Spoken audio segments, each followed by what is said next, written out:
ఎందుకు ఇయ్యలేదు? ఇక 2004 నుంచి 14 అట స్వర్ణయుగం అట. కొంచెమన్నా సిగ్గుండాలి. నీ జిల్లాలనే కదా ఆకలి చావులు.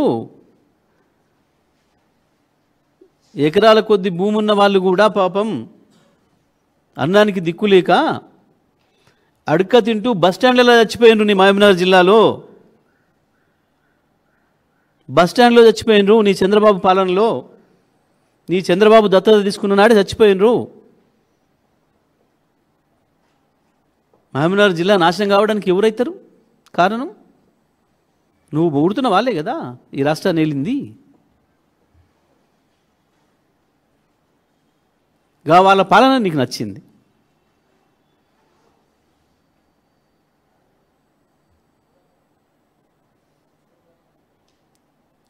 కొంచెమన్నా సోయి ఉండాలి కదా. నల్గొండ జిల్లా ఫ్లోరిన్ తెచ్చిందెవడు?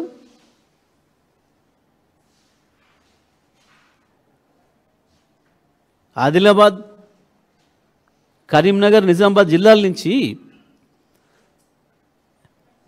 వేలాది లక్షలాది మంది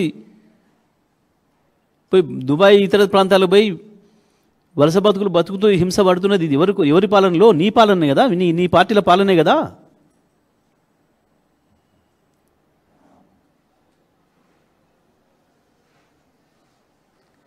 ఎంత సిగ్గులేని మాటలు మాట్లాడుతున్నావు.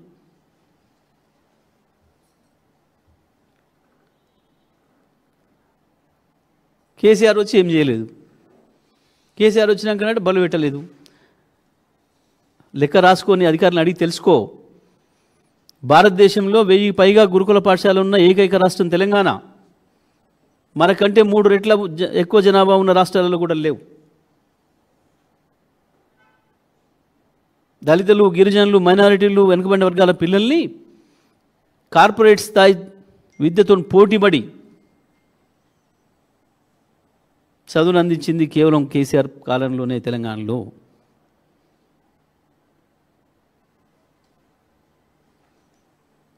ఒక కొత్త బడి పెట్టినవా? ఈ 2 ఏళ్ల కాలంలో ఒక కొత్త పాఠశాల ఎక్కడైనా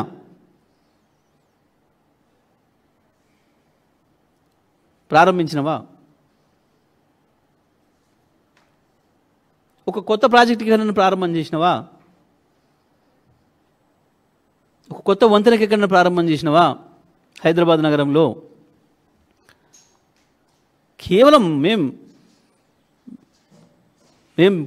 ప్రారంభం చేసి, మేము నిర్మాణం చేసి పూర్తి కావడానికి దగ్గరికి వచ్చిన 80%, 90% పనులు అయిపోయిన వాటిని ప్రారంభం చేస్తున్నాం. సంతోషం, చేయాల్సిందే. కానీ అది చేసేటప్పుడు అది కేసీఆర్ని యాద్ చేసుకో, కేటీఆర్ని యాద్ చేసుకో, అక్కడే చేసుకో. యాద్ చేసుకుంటే అక్కడ నువ్వు యాద్ చేసుకోవాల్సింది.